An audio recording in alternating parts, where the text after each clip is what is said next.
Hello, everyone, and welcome to today's VC Task Force Gary's Picks event for investors and startups. My name is Joel Rosenberg, Director of Business Development and Strategy for VC Task Force. VC Task Force is an organization where the venture community comes together to address critical issues, provide workshops, and other events for the benefit of the venture and entrepreneurial communities. VC Task Force provides access to an extensive ecosystem of VCs, corporate VCs, and angel investors. You may ask questions anytime during today's event, and time permitting, they'll be answered live after the interview. It is my pleasure to welcome Gary's Picks host, Gary Fowler. Gary is CEO and co-founder of GSD Venture Studios, an award-winning growth stage AI venture studio. Gary is also co-founder of the award-winning AI startup, Yva.ai, as well as the investment firm DY Investments. Today, Gary will be interviewing special guest Howard Hesson, founder and director of Fun1st. Fun1st is an education technology company specializing in the integration of technology and wellness practices into schools. Fun1st employs positive behavior interventions and supports a set of ideas and tools that schools use to improve their student behavior. Ultimately, the goal is to promote student growth and support academic performance. Establishing positive behavior interventions fosters school safety, improves student behavior, and establishes an overall positive school culture. With a degree in economics and an initial background in financial analysis, Howard would eventually go on to lead internal auditing for Teach for America. Howard has worked with a number of schools and community-based organizations in providing enrichment programming to schools within New York City. Take it away, Gary.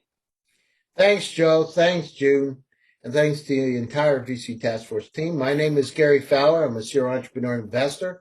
I've done 17 startups and 2 unicorns. I was on the original management team of Click Software, which was sold to Salesforce for $1.35 billion, and also the co-founder of Yva.ai, an AI HR tech company located in Silicon Valley. We believe that intellectual capacity is evenly spread around the world and opportunities aren't. I'm the CEO, president, and co-founder of GSD Get Shit Done Venture Studios, a premier AI and quantum venture studio located in the heart of Silicon Valley.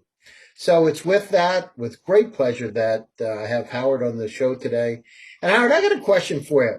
So you went to St. John's University. Where is St. John's? Which St. John's did you go to? St. John's out Fresh Meadows, Jamaica, Queens, or Fresh Meadow, Queens, near Jamaica. And so when you went to school, you studied economics and business. How in the world did you move over to, so you're an IT specialist. You did that. You're a financial analyst at Macy's. By the way, how in the world did you go from Moody's to Macy's? Did you like the letter M? There you go. It was during an interesting time. It was kind of right around the first recession, the housing market crash. So you kind of took the jobs you could get. So I kind of jumped around from place to place because of that. Yeah. How was it during the crisis? So you were right there. You graduated in 2008. So how was the crisis in New York then?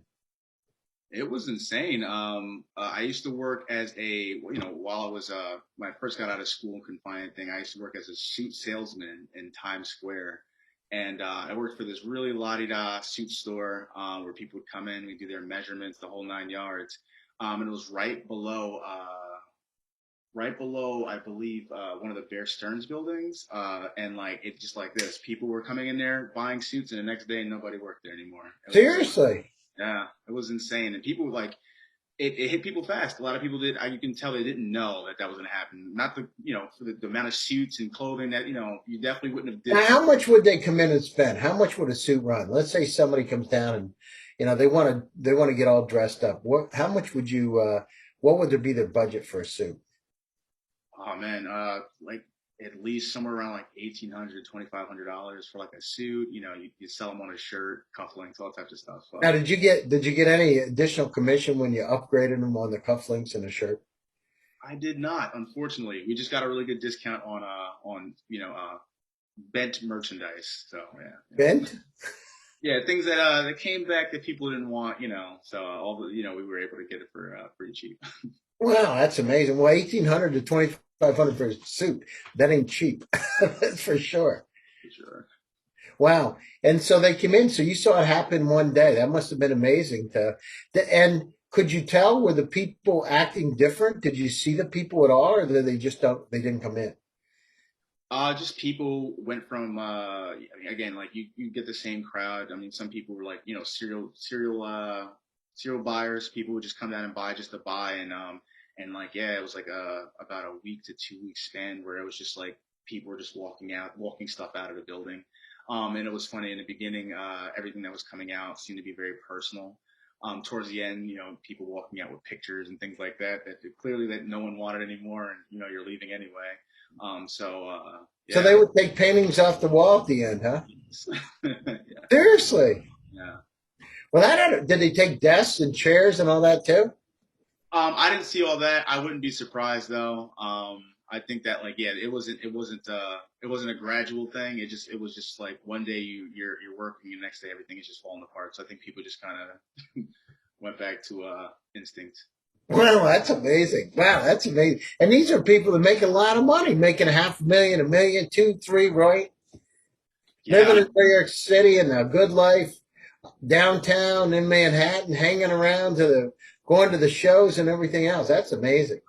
Yeah. Yeah. And so what did you do? So what happened with you? So you were there in 2008, 2009 when it was getting nasty. So what happened? Is that why you went to Macy's? Yeah, I mean, it ended up getting a job working as an analyst for their pricing department. We did like a forecasting, all types of fun stuff. And it was a hard time. Yeah, a lot of people couldn't find work, and then obviously places weren't paying, and especially not analysts. We're usually we're the soothsayers, we're the doomsday preppers, and so when the bad news comes in, it usually comes in from analysts who are like, oh yeah, we've we've crunched the numbers and things aren't working. So yeah, I did that for Macy's, and that was around the time that they actually they purchased a lot of stores. Used to be Filing's Basement, a number of different retailers that they purchased, and then the economy tanked, and they had all these locations now that people weren't shopping at. So they closed down like hundreds of stores. They had to like let people go, and that's kind of how I ended up transitioning from that job to the next one too. So, Wow, that's amazing. And so did you like it? uh, it was all right. I definitely it was that job experience that I think you need to have to know you want to be an entrepreneur for sure. And then what did you do? So in the interim, because I looked at your LinkedIn profile, you had from 2009 to 2012, there's nothing there. What were you doing as a filler job in the interim? Uh, Nightclub security. Really? Did you like that? Yeah, it was interesting. I mean, I met a lot of like famous people. Now, who's the most famous person you met coming into the nightclub? Let's see. I mean, it was all the top like musicians. So like like Justin Bieber, Beyonce, Rick Ross, all these people. Did you go up to Justin Bieber and start talking to him and say, "Hey, Biebs, what's going on?" You don't even look like my job was to make sure no one came over in his section. So like so he didn't speak to me at all. There was never a time where like Really? You couldn't go up and like high five and do the fist pump or any of that stuff with him? I wouldn't risk it. Just because like he snaps a finger. A lot of these artists they're like, I don't want that person here anymore, and it's like, all right, bye. We'll get somebody. Seriously? And have you seen him do that? These people? I seen an artist. I won't say his name, but an artist I had grown up listening to his music. We all know his music, and he was in the club, and somebody came in and seen him and was kind of like starstruck, like, oh my god, you're that person. And she walked over to him to say, hi, and his security guard literally like picked her up and just kind of walked away with her and just put her down somewhere else. And I Seriously? Yeah, I remember seeing it and being like, I don't think I'll ever listen to this music again because of that. But Well, I mean, the thing is, they could get in trouble for assault or something too. You can't do that kind of stuff. You know what I mean? for sure, for sure. Wow, that's amazing. Now, did you ever have a celebrity come in there? It was really nice to you that you had a conversation with. Yeah, I actually there's a gentleman. He passed away. I want to say last year. He used to be on The Wire. I forget what his character's name was, but he's on The Wire. He plays like this really gritty, like killer. And when he comes in, like I see him and I'm thinking, oh man, this is like everything. everything that you see in this TV show has got to be him. And when I mean to tell you, this guy was like the nicest person I've ever met. Like so soft spoken, just so dope.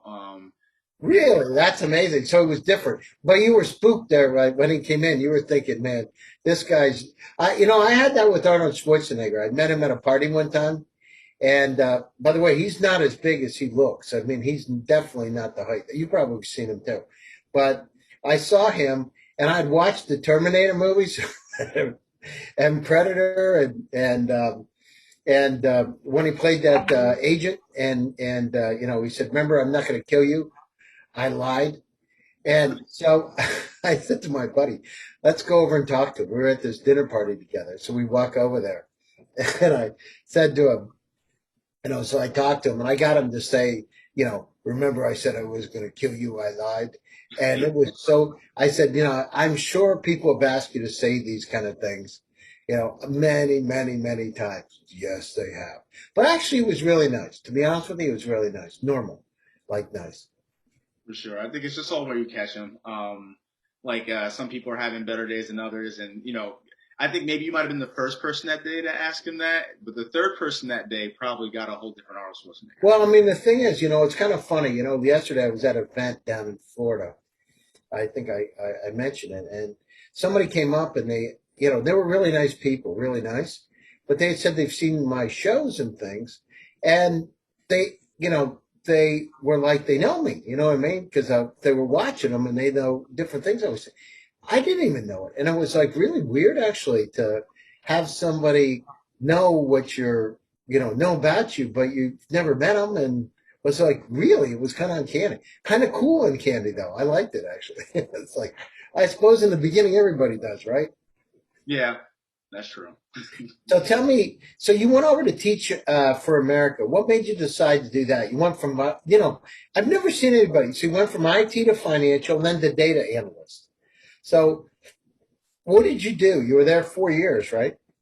Yep. I think I originally came in helping in our career leadership center, just helping people who had graduated from college who were looking to, or graduated from Teach for America's Summer Institute, basically going out into What is Teach for America? Let's talk about it. What is it? Because it sounds interesting. Oh, well, so Teach for America, for the most part, they're an organization that helps bring teachers into schools. They have a summer institute where they initially, I believe they take people who don't have teaching backgrounds, who are just interested in teaching, and they run them through a summer institute and help them find work. The kind of cool thing about it is that you would get people from, all different backgrounds. So these aren't people who necessarily went to school with a traditional background in teaching. You can get people who went to school for a number of different things and decided to do 2 years of Teach for America or more. And do they have to be accredited? Because I know, like, to be a teacher, you have to have a certificate, right? Yes, so I believe you do get your Teaching certificate. yeah, your teaching certificate through Teach for America. I actually didn't do Teach for America as a recruit. I was just an analyst for them as well. So a lot of what I did, one of the cool things and things I enjoyed the most about it is that, like, even though I was an analyst working in an office somewhere, they required everybody had to do like community hours.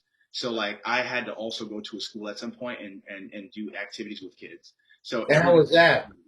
I love it. That's what got me into what I do now. Like with like those moments where you're like, oh wait a minute, I think I should be doing this. So they were one of those companies that like they were ahead of their time in terms of you know cultivating talent, and getting you out there to try to find out what doing things that you want to do. Wow, that's amazing. So what did you teach when you went in there? So you went in there to the schools. What were you teaching? I think they kind of had like a ready-made project that we went in and you just kind of like like read off the prompt. But the idea was that they wanted you to know why you were doing what you were doing. Like you're in an office and you're punching numbers in, but like what does this all mean? What is this all contributing to? What are you contributing to? So you were able to kind of feel like you were a part of that mission that they had. So Wow, that's amazing. So you did that. You did the Teach for America, and then you move over to you started Fun1st. So talk about Fun1st and how you came up with the idea, and you talk about school health and how that is really supporting healthy classrooms. for sure. Initially, again, I did some volunteering with kids, and I had enjoyed working with kids. I thought it was I always tell the story that I used to be like into origami, and I had taught a group of kids how to make cranes, right? Like the easiest thing you can make. Are you still into origami, Howard? I am not. I'm not. I know like a Now, can handful. you make something like can you? How long does it take you to make a crane? It's like 5 minutes. It's pretty quick. I mean, if you're just trying to get it done, like 5, 10 minutes or so. And then, how did you learn how to make a crane? Anyhow, that doesn't seem like the easiest thing to do. How'd you do that? I don't know where I picked that up. That I don't know where I picked up. I think I might have. I think I was going to like an art school when I was younger. And it was just one of the things that they taught us, and I just kind of kept rolling with it. Like, oh, what else can you fold paper into? So, Well, that's great. I can do an airplane. listen, that's origami to me. Listen, Simple ones. I even could put the little thing in the back to make it look like it has a little tail. My there dad. you go. I remember when I was a kid, I was so proud of my dad showed me how to make an airplane. And I remember one time my mom went to the arts and crafts store and got me a giant piece of paper. And I made the biggest paper airplane you could possibly imagine. It wasn't that good at flying. It was the paper was too heavy. So Hilarious. it dropped quickly. All right, so tell me, so you go into first Fun1st. So how did you get started? Where did you get the money to get started in it? Initially, we started off trying to do like the whole nonprofit route. Our mission essentially initially was to try to reduce obesity and diabetes. In New York City at the time, I think like 45 to 50% of students had access to no gym or had access to no gym teacher. So like, the numbers How were can crazy. that be, Howard? Um, well, in New York City, like one school can be three schools, right? So you can have a public school that was already there, designated, been there since the '60s, but they can also accommodate a charter school or even more than one charter school. So I went to one public school that had three different schools inside of it. Seriously? Yeah, it's pretty crazy up there. And basically, what ended up happening was what the two other schools don't have a gym now. So while the state, mandates that schools have to have physical fitness programming, some of these schools were kind of, getting by without having gyms. And what ended up happening is, it's like some of those kids weren't the greatest performers. There's a lot of correlation between, aerobic activity, and its benefits to classrooms, its benefits to studying. So our whole goal was to bring that kind of programming to schools that had deficiency, as a subcontractor, and that's kind of where we started. We would go to schools. We would have instructors that went to schools. We would conduct programming there.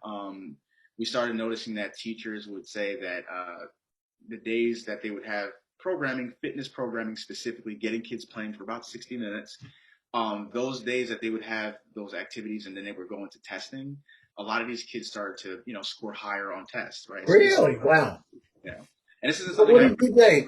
Do kids play kickball and those kind of things on the playground or four square or what are they doing now? We had monkey bars, four square.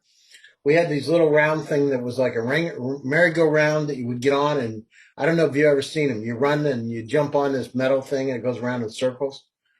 Oh yeah, I remember those. They didn't have a lot of in the city though. Like in the city, there's like there's like a handful of parks that everybody has to use, so they're never really the greatest parks, other than like Central Park, but nobody can get to Central Park. So what do the kids do for 60 minutes? What do you have them do that gets them so, invigorated? So we had our own curriculum. Our curriculum specifically was designed to get kids to be active between 35 and 45 minutes. There were a number of different games and challenges. We created some pretty cool, challenging games. The idea was to tie, elements of fitness into education. And for kids it's easy. For adults it's difficult, but for kids it's easy. It's really amazing to see how kids' minds work. And that kind of is where we started, and then from there, Well, like what did you do though, Howard? Like how did you tie it together? What was the thing? Like what we do is cool. So you're playing kickball and then you get a token, you get an M&Ms or, I mean, that was that kind of stuff or how did you do it? It's really interesting. Yeah, so under our curriculum, we'd have like games, we call them, right? So games, a lot of these games would come with, we'd have like we'd have equipment that we would use to facilitate the games, but some of the games required you to do math, right? So we have a game called Pin Down, and Pin Down is like, well, this is more of a strategy game, but essentially these kids will use some of the equipment that we have to build 2 or 3 different castles, right? On like their side of the room, right? And the idea was to build it in a way that if I throw a ball at it, it won't fall apart. But obviously you'd also be defending it. So they would build their little castles on both sides, and then like dodgeball, you blow the whistle, they come to the middle, they grab the ball, and they're trying to knock down these other, basically these castles that the other side has built. And the idea is to try to get all their Oh, castles. that sounds like a lot of fun. Yeah, they loved it. I mean, kids love to play those games. Yeah, Now, did you ever jump into the games with them and play? all the time. And they like it, yeah? Yeah, they like it because they don't really see adults do stuff like that. So I get to be a kid for a second. And you're smiling. You think you like this stuff. Yeah, for sure. Okay, so you did that, and then, okay, and then how did you you're doing a focus on school health. Where does that come from? So you keep them active and they feel better and they're losing weight and not depressed and all that? Is that how it works, or how does it work? Yeah, for the most part, we bring enrichment programming that, like, just the activities. The activities help kids express themselves. I mean, that's good for a school. It's good for not only just like kids performing on tests, but it's a good enrichment offering to have for kids. I mean, parents want it; they want that kind of stuff. You want your kid to go to a school where, you know, the school day ends. It doesn't mean that they stop learning. So so we were able to bring that to schools initially. Yeah. Wow, that's amazing. And so what insights do you have? So what you were saying that the teacher said that if they work out before they take a test, they do better, probably because the blood flows better, right? It helps them concentrate. For sure, for sure. We just started to notice that there was a market for for that kind of information for incentivized education, right? At that point in time, teachers were able to use our activities and our programs as a way to incentivize kids to do things in the classroom.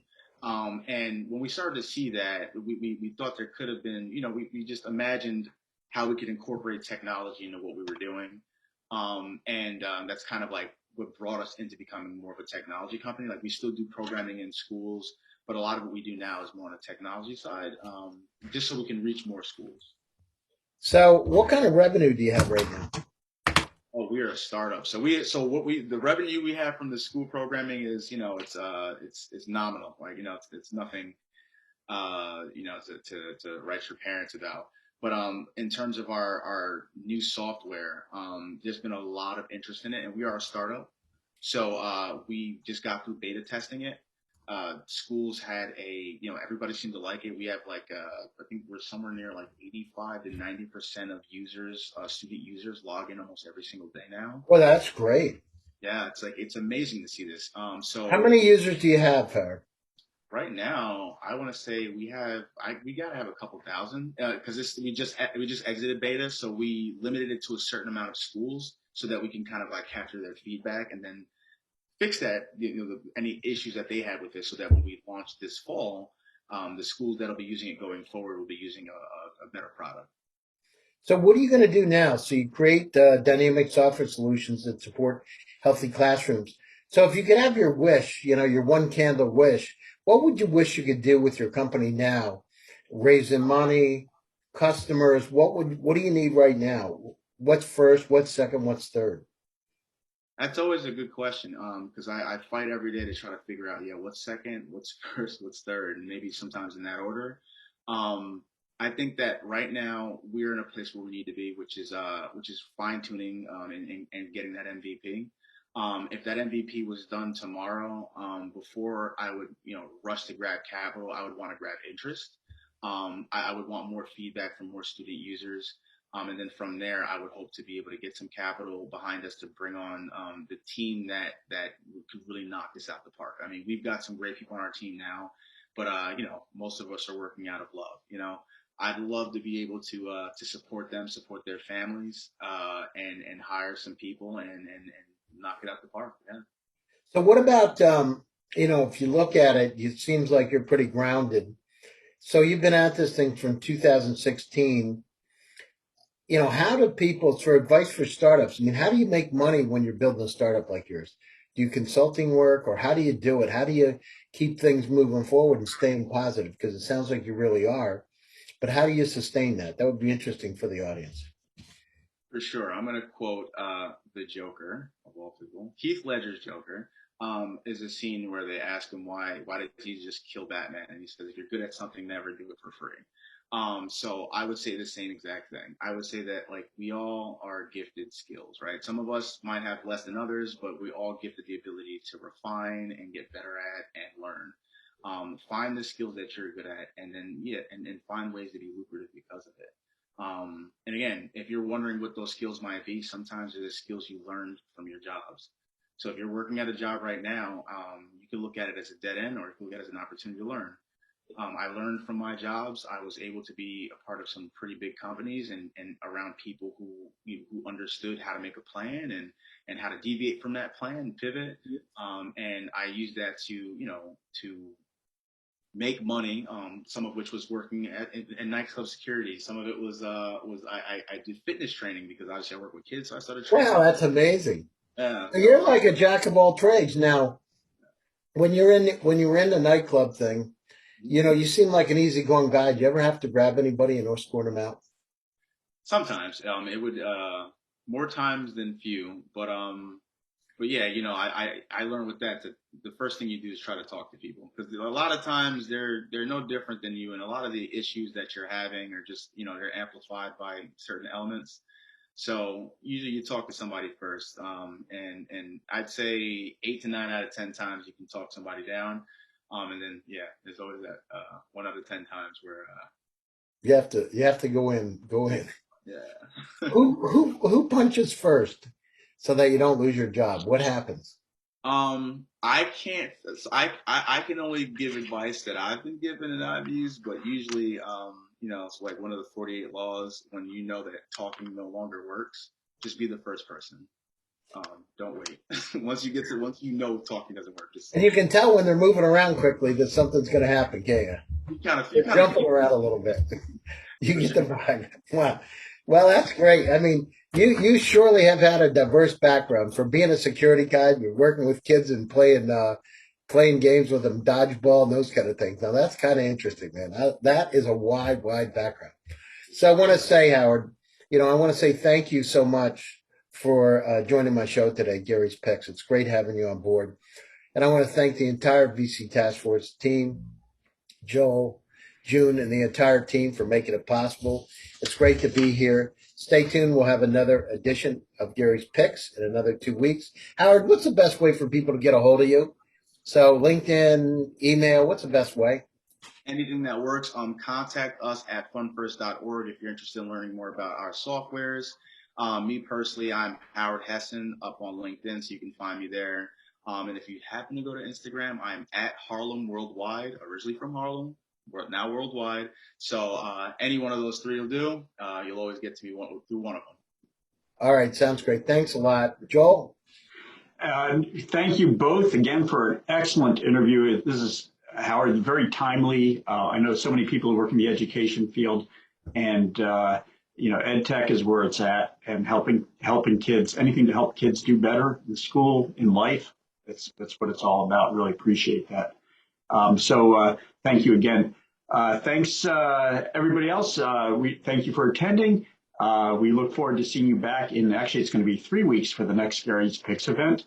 And until then, everybody stay well, stay healthy, and take care. All the best. Bye-bye, everybody. Take care.